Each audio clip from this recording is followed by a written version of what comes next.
Good evening and welcome to Monsters Among Us. I am your guide, Derek Hayes. Good evening, ghosts, goblins, and ghouls. Welcome back to a new, nightmarish entry. I have a stellar program lined up for you this evening. Just you wait and see. But first, next week, David Flora and myself, along with our crew, will be shooting our long-awaited and COVID-delayed documentary, Shadows in the Desert, High Strangeness in the Borrego Triangle. So I say that to say that next week I will be semi-dark. I'll be posting a past Monsters Among Us Beyond episode to hold everyone over. But keep an eye out on social media for any surprise posts or bonus content. That's right, at long last we begin production. And a huge thanks to all those supporters that have patiently waited for us to get the all clear to finally get things moving.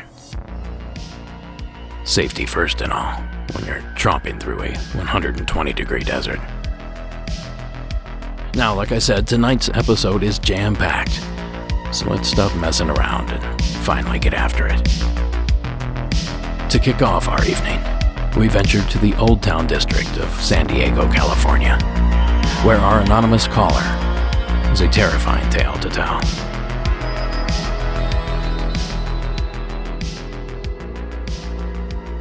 Hi, I'm calling in regards to episode 16 of season 7. The gentleman wanted to know if anyone had been helped by a spirit by the cops, and I've got one for you. My mother used to run a shop in Old Town San Diego. She was familiar with all the local owners, and her shop was within rock-throwing distance from the infamous Whaley House. There is a story that she got firsthand from the gentleman that runs the Little Creole Cafe that is on the Whaley House property, just to the right of the building if you're standing on the main street. Essentially, he was in the shop or in the restaurant, and he was the last one there. I believe he's the owner or chef or both. And he was locking up for the night and completely alone. He had checked everything, and he was walking out the door. And as he went to swing the door behind him to lock it, he heard a woman say, "Stop." And he kind of felt like he had hit a wall and couldn't go outside. So he thought, okay, maybe I missed someone. So he turns around, he goes back in, and he tries to clear the restaurant again to make sure he didn't miss a female, because he knew he heard it. In the time that he is clearing the shop, the entire police force surrounds the front of this little shop. His restaurant was up kind of elevated, and there's a deck with steps that walk down to the ground. When he got back to find out what was going on with every single cop in town with their guns drawn, is there had actually been an armed robbery, which was frequent, and my mother herself had experienced it literally point blank while running her business there. There had been an armed robbery right down the street, and they were all looking for the guy that had been the perpetrator. Come to find out, this guy was actually hiding directly under the steps he was about to walk down as he left. So he thinks that whatever female was in this house, whether it be from his restaurant or possibly the Whaley House, that she could have quite possibly saved his life because he was armed and he had nothing to lose. So I thought that was a super fun story and thought you would enjoy it. Thanks a lot. Bye. Thanks, caller. Many years ago, Sarah took me to San Diego for my birthday. We spent some time in Old Town, had some tacos. We went on a delightful ghost tour that began and ended at the infamous Whaley House. Now, if that place sounds familiar, it certainly should.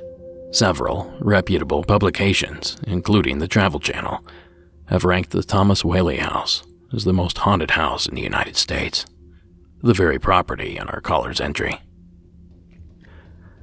Now, I managed to dig up this retro clip from back in 1978, courtesy of KFMB CBS News 8 out of San Diego. Even back then, this place was a big deal. If this music box could talk instead of play, it might tell us about the ghosts that are supposed to inhabit the Whaley Mansion. There are supposedly 4 ghosts, 2 of which are the former owners, Thomas Whaley and his wife, Anna Eloise, plus an assortment of minor spirits, some of whom the people here say they've seen and heard. I've seen a couple things, yes.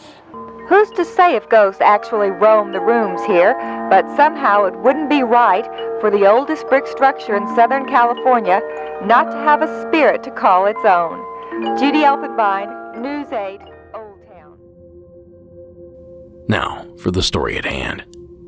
As the clip mentioned, there are purportedly several ghosts entombed in the brick structure. But of all the potential phantoms, perhaps one in particular seems most likely. There are more ghosts, including one of the Whaley daughters. Some claim that Violet Whaley is one of the ghosts in the house. The family had 6 kids, 3 boys and 3 girls. Violet Whaley, one of the daughters, committed suicide in 1885 after a bad marriage. She went outside with her dad's gun, went into the outhouse, and she shot herself in the chest close to the heart. She was alive when they found her. She was brought into the house, and she passed away downstairs in the guest bedroom. Many believe that she haunts that room as well. Now that clip comes courtesy of Historic Places with Elsa Sevilla and KPBS. So among the numerous rough and tumble Old West type spooks that reside in this infamous haunted home, perhaps a soft voice and a kind heart rose above the rest. Thanks again, caller, for that great little entry. Now, folks, if you have a tale to tell, then by all means, call the Monsters Among Us hotline at 1-888-608-NIGHT. That's 1-888-608-6444. Or you can visit the Report Your Sightings tab on the website at monstersamonguspodcast.com. And you know, it's getting to be that time of year again. Time to get those hometown legends in. And if we're talking about hometown legends, then we have to start talking about the Season 12 premiere. You heard that right. In early fall, we will return with another terrifying season. And since this last year has been its own kind of hell, I thought it was time to pay tribute to those working hard on the front lines, fighting to save lives and fight COVID-19. So, the Season 12 premiere will be all about hospital stories. If you're in the medical industry and you have a true tale to tell, call the hotline, which again is 1-888-608-NIGHT. Oh, and when you do call, be sure to say the word hospital early on in the call so I can seek you out from the sea of other entries. All right, enough of my clamoring. Let's get to another call. Now, this next one is a familiar subject about an unknown object in a far-off land. At least, far off to me. Please welcome Dave from the Empire State to the program. Hey, Derek. Hope all is well. This is Dave calling from Long Island, New York. I've called in once before about my parents' house, but this one's a little bit different. So this call is about UFO that I saw in Iceland around August of 2016. So I was on vacation with my girlfriend at the time. We were in Reykjavik. We stayed in the city for 2 nights, and it was, a beautiful place, really nice. And then we had a few nights in the countryside, which we stayed in a farmhouse, and it was the only farmhouse within, I think it was like 10 miles. So it was a very open area, very rural, a lot of hills and a lot of streams. So it was like our second night there. My girlfriend wanted to go out and smoke a cigarette. So we went outside, we were hanging out, and they had this kind of, couch area outside by the farmhouse that we were sitting at. And we were just hanging out. She was smoking, we were just talking, looking up at the stars. And we saw what I thought first was a satellite. It looked like, a glowing star moving across the sky. So I was like, oh, babe, look, check that out. It's a satellite. So we were both checking it out for a little bit, and then it started changing direction and moving from one area to the other area, going up, looping around. It was very strange. And then we were watching that, and a second one came and started following it, doing the same exact motions. It was looping around the sky, and they were just these little dots. They looked like stars, and they were just moving in such a way that, that I could not explain or figure out what they could possibly be.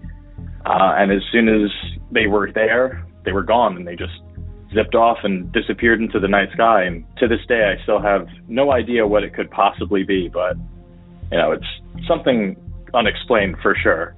Anyway, thank you. I love the show. I'm a huge fan, and I hope this is something you can use. All right? Have a great day. Thanks, Dave. We've, of course, heard many encounters exactly like this one. Stars in the sky, only they're not behaving as stars should. And given the recent information released regarding these tic-tac UFOs, reported and even filmed by the U.S. Navy, I'm beginning to wonder if those things can be seen from the ground as well. Perhaps they're self-illuminated, or possibly even catching the sun's light as it manages to escape the Earth's curvature. But think about it. They're both described to move in similar fashion. Stationary for short periods, then darting great distances at sharp angles at incredible speeds. No, I'm not making any claims here. I'm simply pointing out the coincidence. So thanks again, Dave, for calling in. Now let's waste no time in traversing to our next destination. The following was submitted anonymously from the state of Georgia. Hey, Derek. I'm calling because I have never had my own personal experience, but over the Christmas break, I saw my brother-in-law, who's an ecologist in Georgia, and he had a really good story to tell me.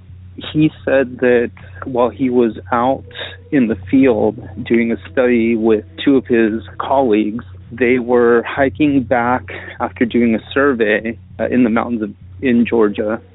They were not on the trail.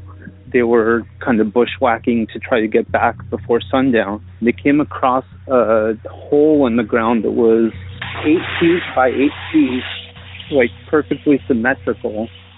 And it just had an eerie feeling to him. The three of them kind of looked at each other and kind of decided to hustle back to their camp because they still had a couple of days to go on their survey. When he brought it up to his colleagues later at the camp, they didn't want to talk about it. He brought it up to another colleague a little while later, and she said that she wasn't interested in discussing it. So that was his story. He said it just felt really eerie, and he was kind of creeped out by it. It was dug perfectly in the ground, just really far away from any trails, so it didn't make sense. And that was his story. All right, thanks. Thanks, caller. An 8-foot crater in the center of the Georgia countryside. Now, my first inclination is that this might be one of those sinkholes we hear about all the time. It seems like Florida is a hotspot for those things, so let's assume neighboring Georgia is as well by proximity. But the caller described it as a crater, not a sinkhole. And outside of both being a large hole in the ground, the two typically appear very different from one another. So let's skip the sinkhole. Well, now I want to try to get even more logical and say maybe this was a tree uprooted. Now, oftentimes, the root system is large enough to leave a divot, sometimes as large as 8 foot by 8 foot. And it's also possible that the tree rolled as it fell, leaving it to rest just far enough from the hole. But the two don't seem related. But even that, to me, seems like a stretch. And it certainly sounded like these folk were pretty familiar with the forest. You'd think they would be able to recognize something like that. So that leaves me with this final suggestion. A roaring blast rattled Nicaraguans near the capital city of Managua Saturday night. Authorities now say that the noise likely came from an asteroid striking the Earth. The meteorite's impact and explosion left a 40-foot wide crater near the city's airport. Local authorities suspect that the space rock might be a fragment from the larger 2014 RC asteroid that passed near the Earth. Residents who live near the crash site first thought that the bang was caused by an explosion or an earthquake. Earthquakes are common in the country. Thankfully, the meteorite did not land on anyone or cause injuries. Now that clip courtesy of Tell Us Sir. So if it's possible that a meteor left a 40-foot crater, then it's certainly possible that it left an 8-foot one. The question then becomes, why were the Rangers seemingly trying to hide it? Thanks again, caller, for sharing the entry. Now, folks, our next creepy confessional comes to us from California. Please welcome Ty to the program. Hey, Derek. Hey, my name is Ty, and I've just kind of a newbie to your podcast. Been listening a couple of months. It's about my friend Sandy. Sandy has cerebral palsy, but is very independent, works, and has a daughter, so she does very well for herself. And if you're not familiar with cerebral palsy, it's usually there's been some damage to the brain, so that usually their motor skills are affected, like speech, walking, sitting, things like that. But anyway, as I said, Sandy does very well for herself. What's also amazing about Sandy is that she's also psychic, and she reads tarot cards. And I'm trying to unpack this so that it's not too confusing, so let me kind of backtrack. I grew up in Southern California. I graduated high school in 1984, and I had a friend of mine, a good friend of mine, who also graduated the high school in 1984. His name was Richard Anglin. He graduated in 84. He was one of the coolest guys. I had him in woodshop at some other classes. Cool guy. Just everybody liked him, easygoing, whatever. Anyway, this is 1984. Lost track of him, as often happens when people leave high school. 5 years later, like 1989, I'm reading a newspaper, a local newspaper, and I see in the paper a story about a helicopter that had crashed somewhere overseas. I believe it was like somewhere in Central or South America, but it was an American helicopter at the base that had crashed. There was like 16 crew members on board. Things were like Marines and other personnel, about 16 people. It had caught on fire, crashed, and it sadly killed all people on board.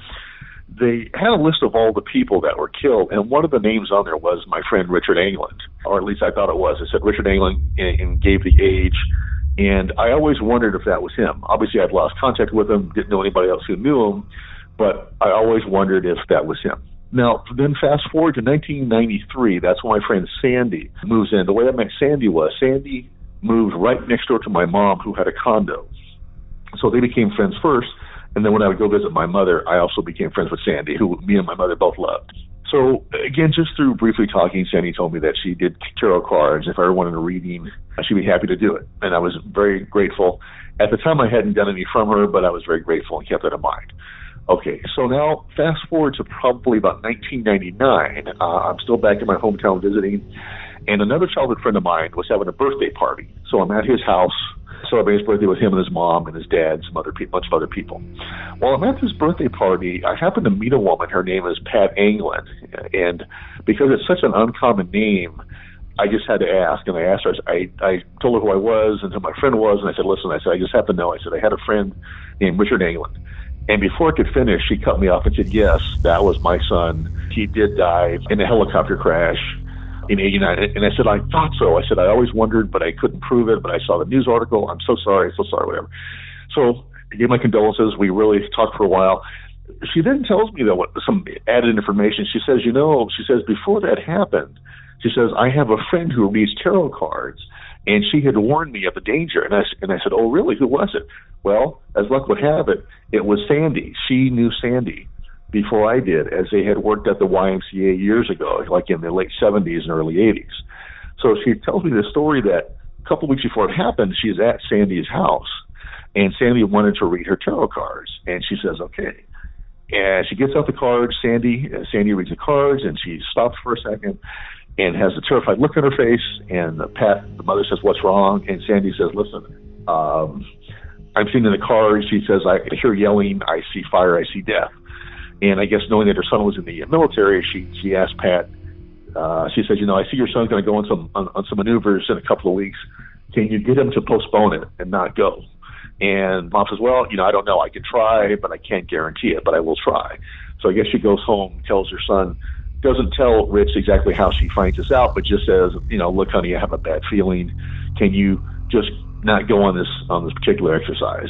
And of course, Rich, being Rich, great guy, just said, "Oh, Mom, don't worry. Mom, you worry too much. I'll be fine."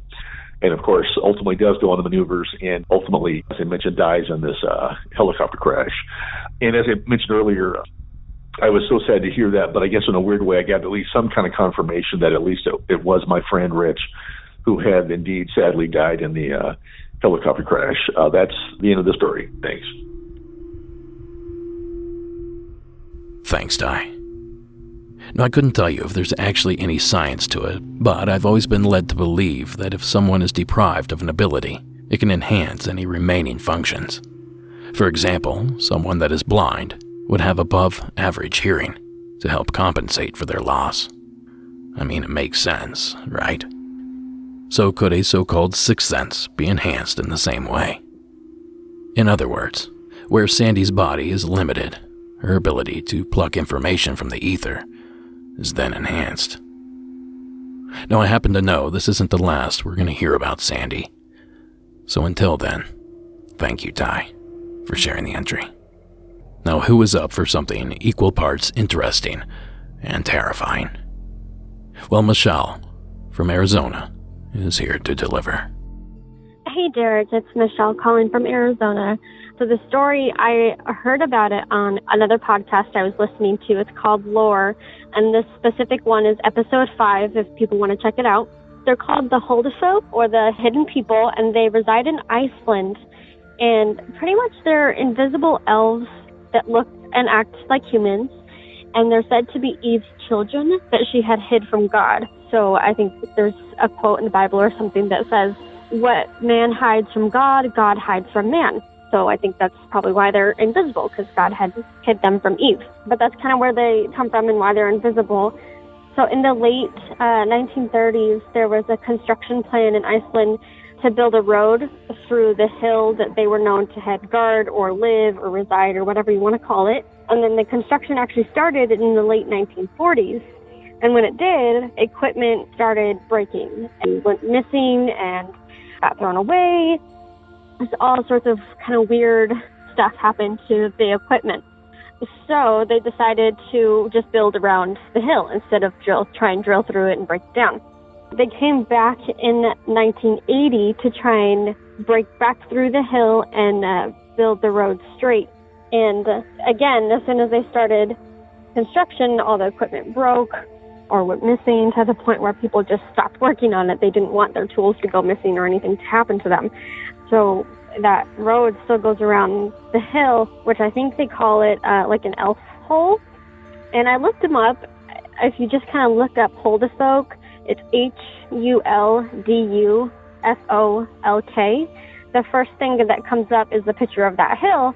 And to me, it looks like a hobbit house. It's underground, but you can kind of see it from the side. There's a door.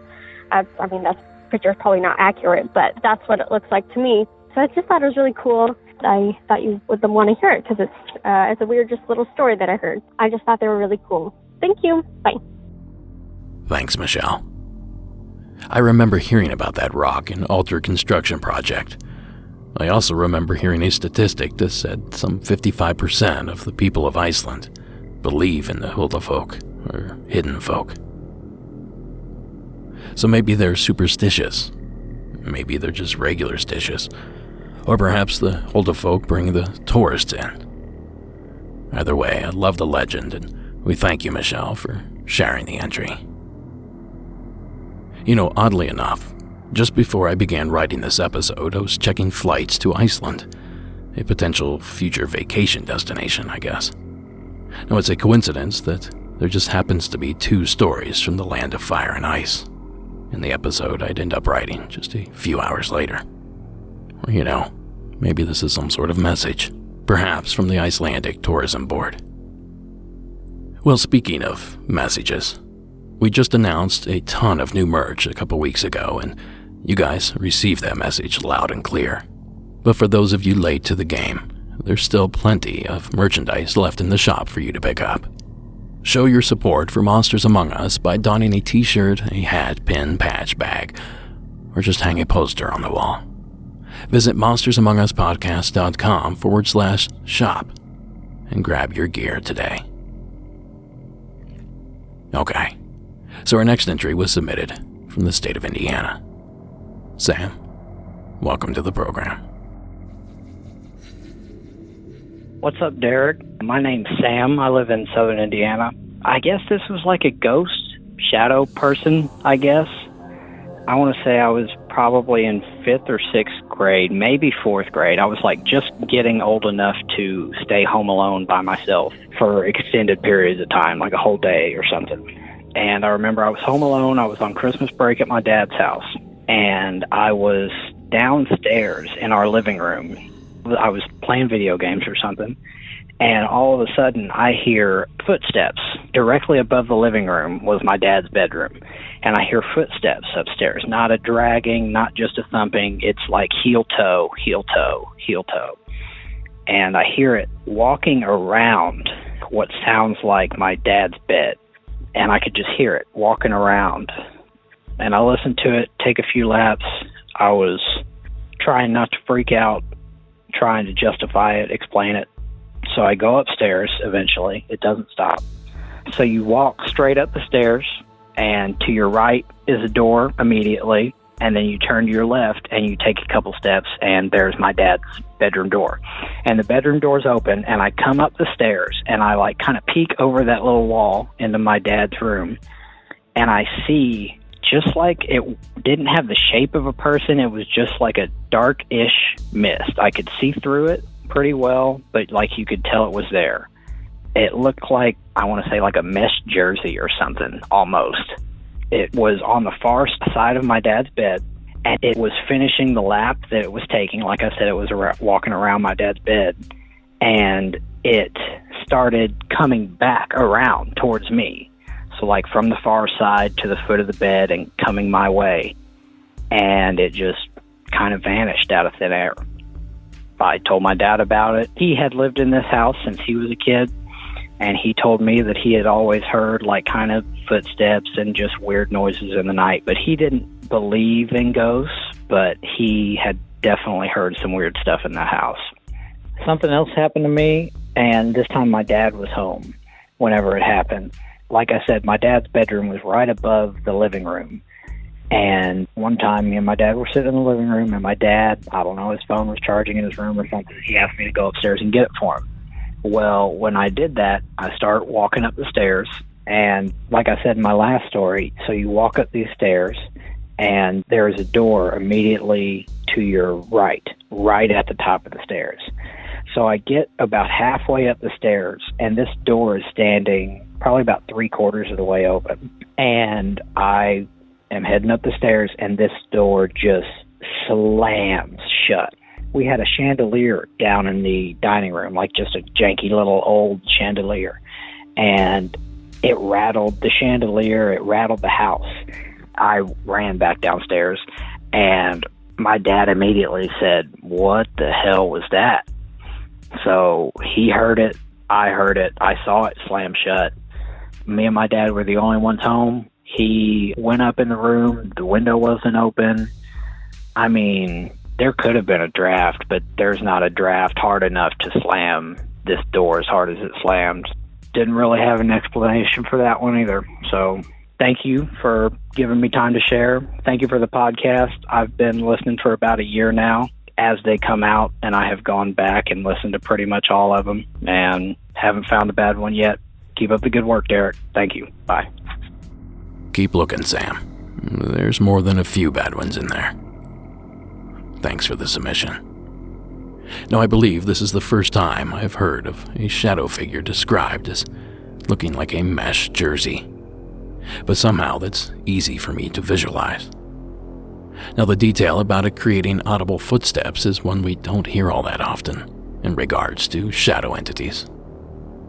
According to my memory, a majority of these encounters are visually terrifying but relatively silent, which in a weird way almost makes it even more creepy. Who knows, Sam? But it sounds like something is hanging around your dad's place. I'd certainly keep my eyes open. Thanks again for the entry. Alright, before I hit play on this final entry, let me remind you that the show may end here, but the spookiness doesn't have to stop. There are currently 47 episodes available on our Patreon platform, with new episodes being released each month. And as a Patreon supporter, you get ad-free episodes, behind-the-scenes info, and access to the Patreon-only shop, home of the brand new glow-in-the-dark phone booth image. An image with my mug on it. Also an image available in poster and t-shirt form. Now that's patreon.com/Monsters Among Us podcast. $1, $4, $8 levels. And as always, thank you all for the support. Now to say this next entry is eerie would be an understatement. Lisa from Minnesota, the mic is yours. Hi, Derek. This is Lisa from Minneapolis, and I have a story for you. I lived in a small town in the 80s in Kansas. I lived in a small house, and by the way, I've had many experiences with paranormal, but this one puzzles me to this day. It was a hot night. I had big windows open in my tiny house in my bedroom, and before I went to sleep, I left a note for my boyfriend on the front door. He was playing cards with some friends and was going to come by later. So, mind you, we never locked doors. There was never any crime in the town, so it felt pretty normal to do that. And by the way, I was also like 19. I went to sleep reading a book, windows wide open, super hot, muggy night. I was just laying on top of my covers reading. About 3 in the morning, my roommate came in, and she had a ball bat, and she was freaking out. And she says, "Oh my God, somebody's outside. There's some people outside of our house." And I said, "Turn off the light." So she turned the light off. I went to the window. I looked out, and there were 2 figures.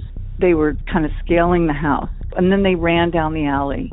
And I was just like, what the hell? Who the hell was that? And we thought, well, it's just 2 guys from high school. You know, they just seemed like the type that would do it. But I just thought, well, that must have been 2 guys that we knew or something. So went back to bed, didn't really think too much about it. And then I realized my boyfriend wasn't there. So the next day I called him. And I'm like, why didn't you come over? What was going on? He goes, I did, and you weren't there. And I said, shut up. I said, no way. I was sleeping. He said, no, you weren't. He said, I came over, and I could tell you were in your room. Your windows were open. Your light was on, everything. He goes, and I just sat on the front stoop and waited for you, thinking maybe you walked down to get some cigarettes or something. So I smoked a couple cigarettes and waited. You never came. And I was just like, what are you talking about? I said, I was there. You know, I was just freaked out because where could I have been? I was in my bed. And then I said, okay, what did the note say? And he told me what it said word for word. So just freaked me out. Anyway, I just kept thinking, you're kidding me. And he wasn't a person to do that. You know, I could trust him and knew he wouldn't mess around with me. So about 5 years later, I was at a wedding, and I saw him, and I just said, this is really bothering me. Are you sure you're not kidding? And he said, no, I'm not. I swear to God, I was not kidding. You were not there. And I still see the whole scene so perfectly, and I'm still so freaked out by it. But that was just one freaky thing that's happened to me out of hundreds. I have so many stories that I don't know why, but my girlfriend says that I'm a vessel for the paranormal. So I don't know. Maybe I am.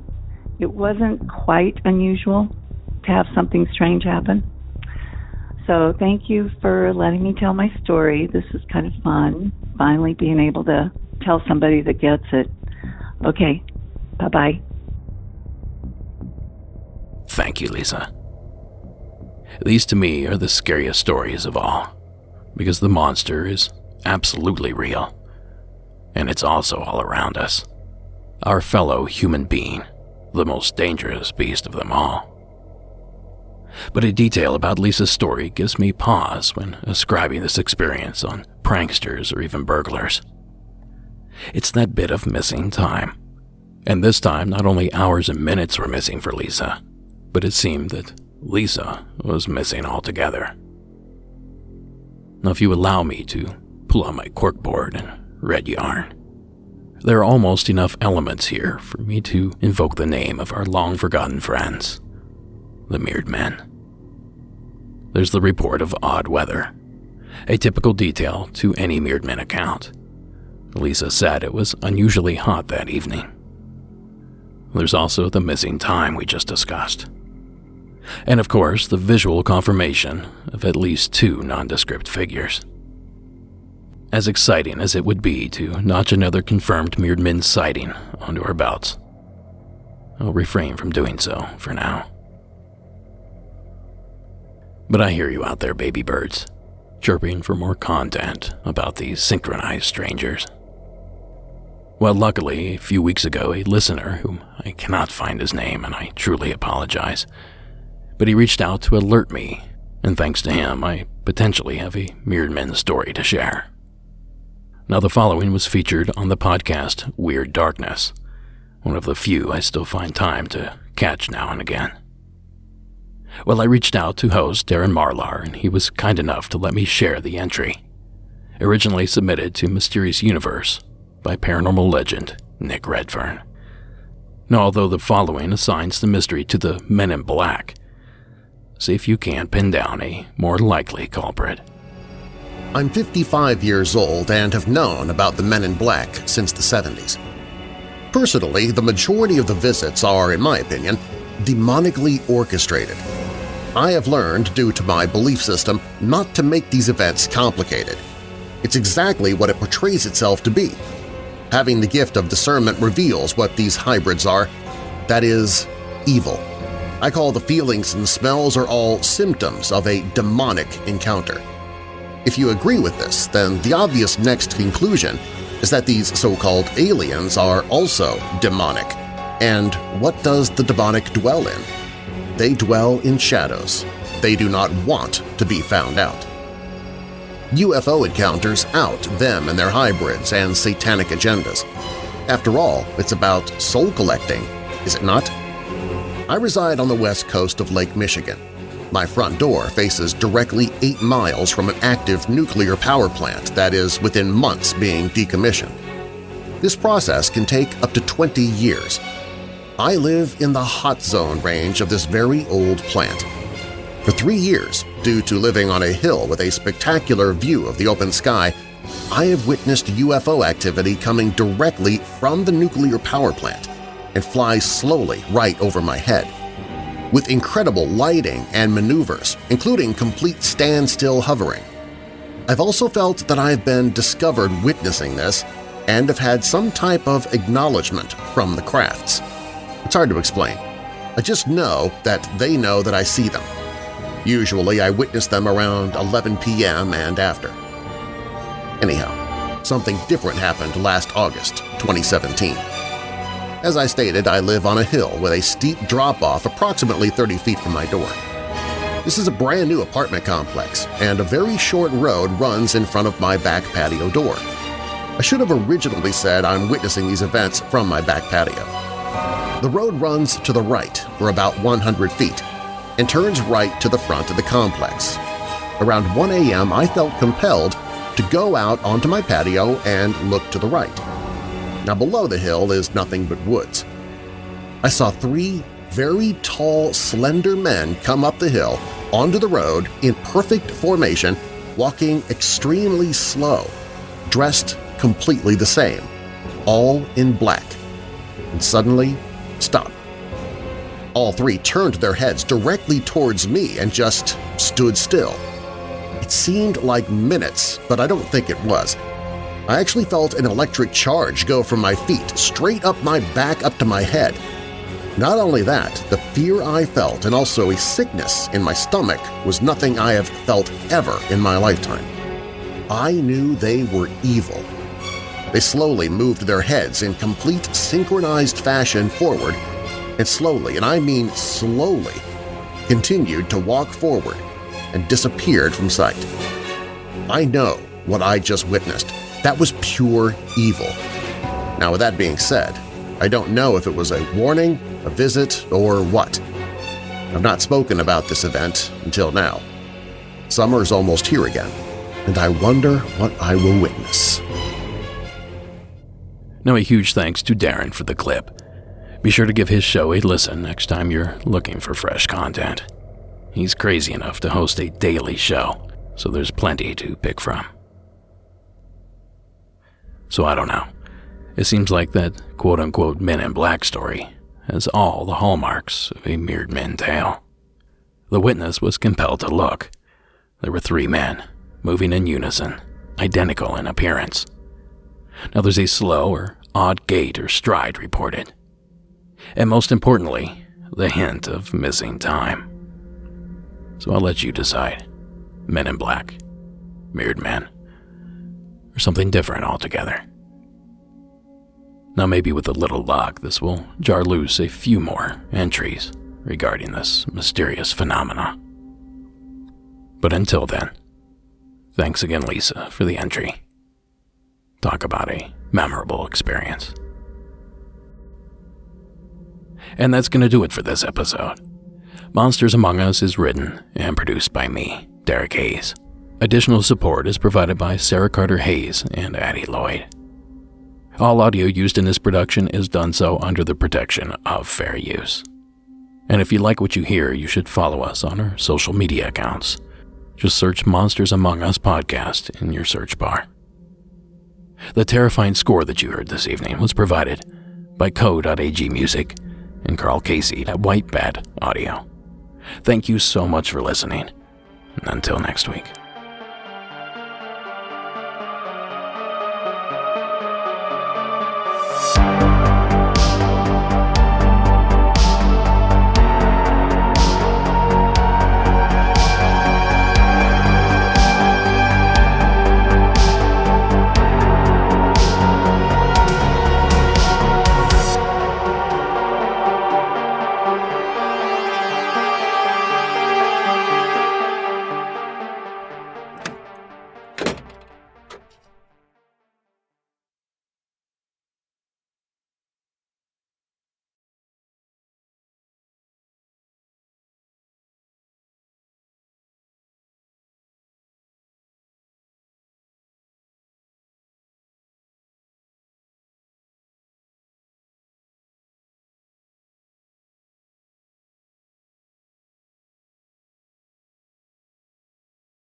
We're trying to pick up the communication.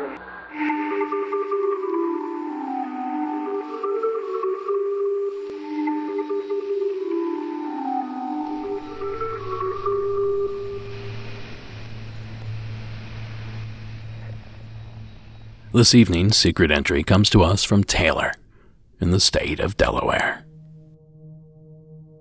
Hi, this is Taylor calling from New Hampshire, the Derry, New Hampshire area. And my story was, well, it's not really my story, actually. It's my brother's. But it doesn't sound as crazy, but someone else had called in a story recently about a dog being in somebody's window. And, you know, it was like on the second floor. So I do remember when we were kids, my brother telling my parents, oh, there's this dog that looks in my window at night. And I don't know, I just remember being creeped out by him saying that.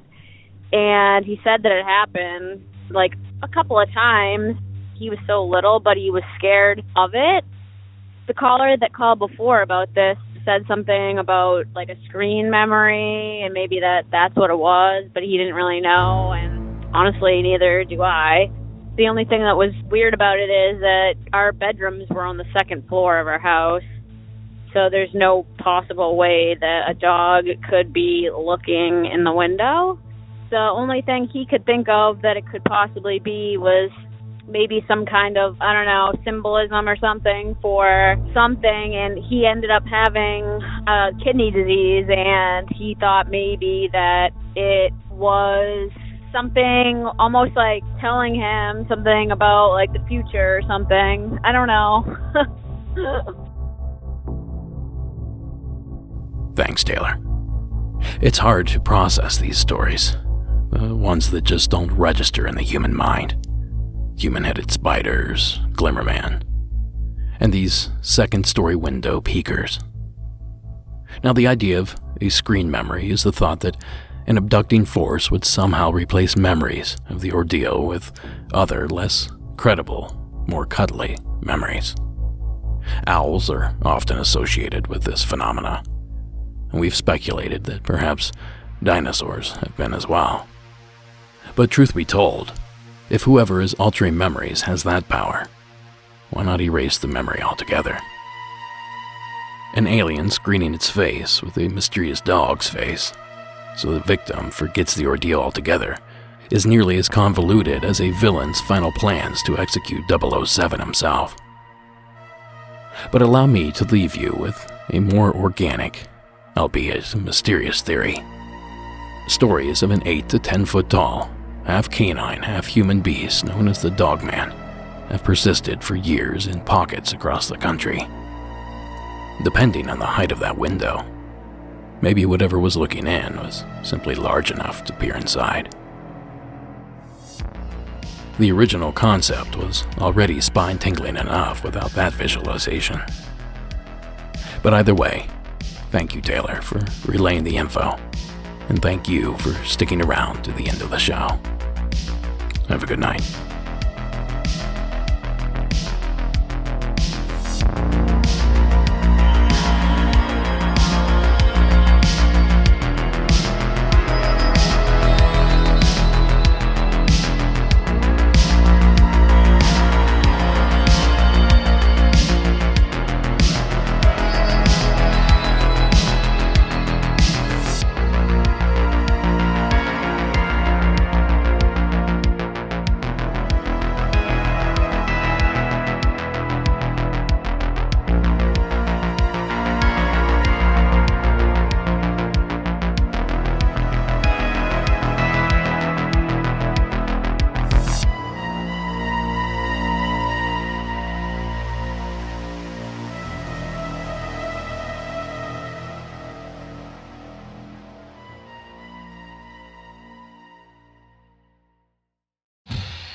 Have you ever encountered an unexplained hairy bipedal hominid in the woods? Have you received telepathic messages from an unidentified aerial phenomenon? If so, then you need to listen to Bigfoot Collectors Club. I'm Michael McMillan. And I'm Bryce Johnson. And together with super producer Riley Bray, we make up the Bigfoot Collectors Club. That's right. Every week we talk to actors, comedians, writers, and paranormal experts about their personal paranormal histories and share stories of high strangeness. Like the time when we talked to Craig Ferguson about the Loch Ness Monster and when a sea witch told him he had raven magic. Or the time I asked Pitch Perfect's Anna Camp her opinion on cattle mutilations. Past guests have included Rachel Bloom, Jen Kirkman, Paul F. Tompkins, Bobcat Goldthwait, and more. So if you've ever been abducted alongside 5 reindeer by an alien with drills for hands or witnessed Bigfoot crawl out of an interdimensional portal, don't laugh, happens all the time. Then check out Bigfoot Collectors Club on Campfire Media or wherever you get your podcasts. Bigfoot Collectors Club, you're here to believe us. Wait, is that how it goes?